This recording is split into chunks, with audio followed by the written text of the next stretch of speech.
All right, so one more time, guys. I have a passenger here who recounts having a story very similar to a story I posted last week, where a gentleman, he had encountered his grandfather's ghost when he was 11 years old.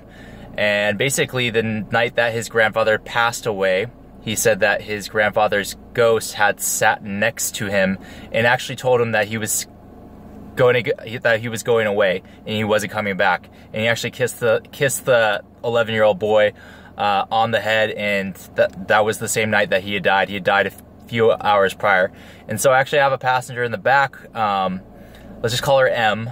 She's from Northern California. She says that the same thing had happened to her when she was 6 years old and in the Philippines, with actually her grandfather that she'd never even met.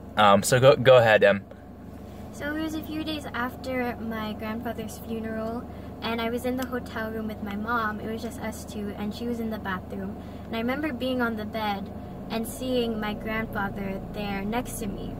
And I never met him before, so I got really scared, and I went to the bathroom door and started banging on the door, and my mom asked what's wrong, and I said, I saw your dad sitting on the bed next to me. So how did you just recognize him from the photos that you had seen of him? Yes, there were a lot of photos of him. Okay.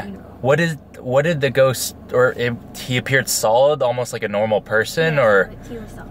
Okay, so you wouldn't be able to distinguish whether he didn't look like a ghost. He looked like he was just a normal person. Yeah.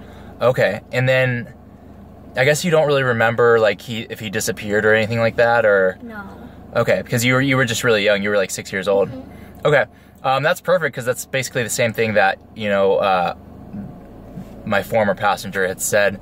And then you just had something quick to say about witnessing a miracle in church, I believe, where you were really young. You were like 7 or 8 or something like that. And you'd gone with your mom. What was the story behind that?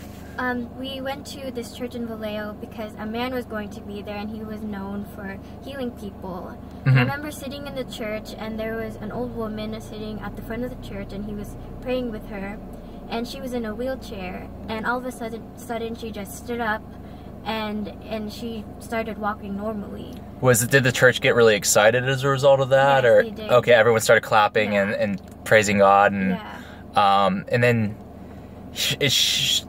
I guess she was paralyzed, or she was crippled, or I guess you probably didn't know. Yeah, I didn't know. And then do you have any other recounts of this healer minister? Any other miracles that he performed? Yes, there were a lot of people there, and he Mm-hmm. helped a lot of them. And yeah, I saw it. It was amazing.